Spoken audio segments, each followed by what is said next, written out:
அனைவருக்கும் வணக்கம். ஈஸ்டர் குண்டு தாக்குதல் இலங்கையில் நடைபெற்று தற்கொலை குண்டு தாக்குதல் நடைபெற்று நூற்றுக்கணக்கானவர்கள் படுகொலை செய்யப்பட்டிருந்தார்கள். இந்த தாக்குதல் இடம்பெற்று பல வருடங்களை கடந்திருக்கிறது.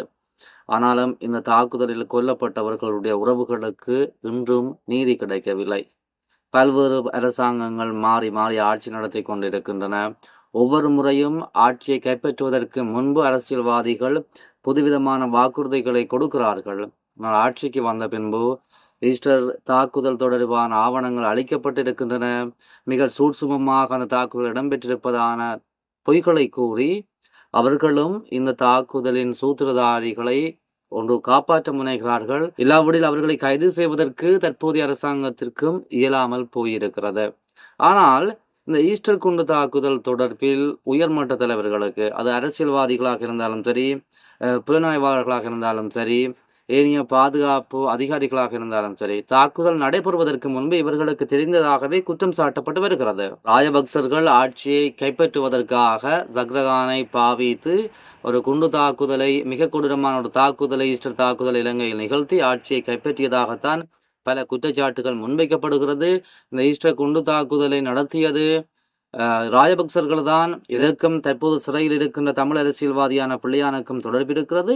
பிள்ளையானுக்கு ஈஸ்டர் குண்டு தாக்குதல் நடப்பதற்கு முன்பு இவ்வாறு ஒரு தாக்குதல் நடக்கப் போவது பிள்ளையானுக்கு தெரியும். ஆகவே சிறையில் இருந்தே இந்த தாக்குதலை பிள்ளையான் திட்டமிட்டிருந்ததாகவும் குற்றச்சாட்டு இருக்கிறது.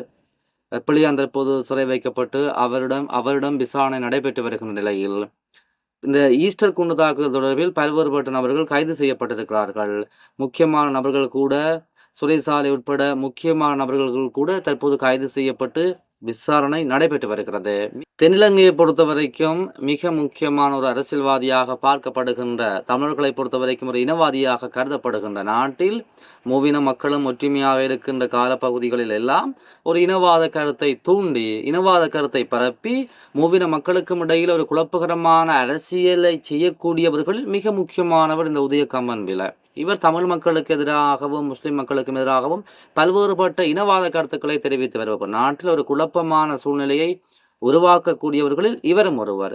இவர் தற்போது கடந்த கால ஆட்சியாளர்களான ரணில் விக்ரமசிங்க, மைத்ரிபால சிறிசேன, மஹிந்த ராஜபக்ச போன்றவர்களை ஒன்று திரட்டி இந்த ஈஸ்டர் தாக்குதல் தொடர்பான புத்தகம் ஒன்றை வெளியிட்டிருந்தார். இது நாட்டு மக்களால் ஒரு வியப்பானதாகவும் ஒரு கேலிக்குரிய விடயமாகவும் காணப்பட்டது. ஏனென்று சொன்னால், யார் ஈஸ்டர் குண்டு தாக்குதலை நடத்தியவர்கள் என்று மக்கள் சந்தேகப்படுகிறார்களோ, மக்கள் நம்புகிறார்களோ, அவர்களை ஒன்று திரட்டி அவர்கள் முன்னிலையில் ஈஸ்டர் குண்டு தாக்குதல் சூத்திரதாரிகள் தொடர்பிலான ஒரு புத்தகத்தை ஒரு கேலிக்குரிய ஒரு செயற்பாடாக இந்த கம்மன்பில அண்மையில் வெளிப்படுத்தி இருந்தார். இவர் ஈஸ்டர் குண்டு தாக்குதல் தொடர்பில் பல்வேறுபட்ட தகவல்களை வெளிப்படுத்தி வருகிறார்.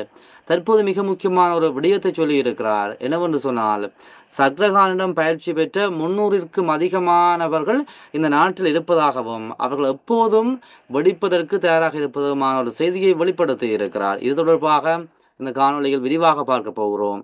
அதாவது, ஈஸ்டர் குண்டு தாக்குதலின் பிரதான சூத்திரதாரியான சக்ரகானிடம் பயிற்சி பெற்ற 300 பேர் இலங்கையில் இருப்பதாக உதய கம்மன்பில தெரிவித்திருக்கிறார். அது மட்டுமின்றி 300 பேர் வெடிகுண்டுகளுடன் சுற்றித் திரிவதாக உதய கம்மன்பில நேற்றைய தினம் தெரிவித்திருந்ததுடன் அது எப்போது வேண்டுமானாலும் வெடிக்கலாம் எனவும் ஒரு நாட்டு மக்களை, ஒரு பரபரப்பான விடயத்தை வெளிப்படுத்தி நாட்டு மக்களை பீதிக்குள்ளாக்கி இருக்கிறார் அந்த உதய கம்மன்பில. இதனை தடுப்பதற்கான வழிவகைகளை செய்ய வேண்டும் எனவும் அவர் எச்சரிக்கை விடுத்திருக்கிறார். இந்த அரசாங்கத்திற்கு தேசிய பாதுகாப்பு என்கிற அச்சுறுத்தல் இருக்கிறது எனவும் அவர் சுட்டிக்காட்டியிருக்கிறார். ஆகவே இந்த விடயம் தொடர்பில் ஒரே இனமாக சேர்ந்து நடவடிக்கை மேற்கொள்ள வேண்டும் எனவும் அவர் தெரிவித்திருக்கிறார். இந்த என்பிபியினுடைய அரசாங்கம் சிறப்பாக செயல்படுவதாக மக்கள் மத்தியில் ஒரு நம்பிக்கை தன்மை இருக்கிறது. இந்த ஆட்சியை கவிழ்ப்பது முடியாத காரியம். எவ்வாறான ஒரு இனவாதத்தை தூண்டி அல்லது மக்களை புரட்சிக்கு தயார்படுத்தி இந்த என்பிபியினுடைய ஆட்சியை கைப்பற்ற முடியாது என்று இந்த இனவாத அரசியல்வாதிகளுக்கு தெரியும். எவ்வாறு மிக பயங்கரமான ஒரு படுகொலை, அதாவது சக்ரகானை திரட்டி எவ்வாறு ஒரு பெரிய குண்டு தாக்குதலை நடத்தி பல நூற்றுக்கணக்கானவர்களை கொலை செய்த ஆட்சியை கைப்பற்றினார்களோ, அதே போன்ற ஒரு சம்பவத்திற்குத்தான் இவர்கள் முனைகிறார்கள் என்பது திட்ட தெளிவாக தெரிகிறது. ஏனென்று சொன்னால், 300க்கும் அதிகமானவர்கள் சக்ரகானிடம் பயிற்சி பெற்றவர்கள் இருக்கிறார்கள். அவர்கள் வெடிமருந்துகளுடன் தயாராக இருப்பதாக இந்த உதய கம்மன்பில பரபரப்பான கருத்தை வெளிப்படுத்தி இருக்கிறார். ஆகவே அரசாங்கம் நாட்டு மக்களுடைய நலன் கருதி இந்த உதய கமன்பிலவை கைது செய்து விசாரணை செய்ய வேண்டும் என்பதுதான் மக்களுடைய எதிர்பார்ப்பாகவும் இருக்கிறது.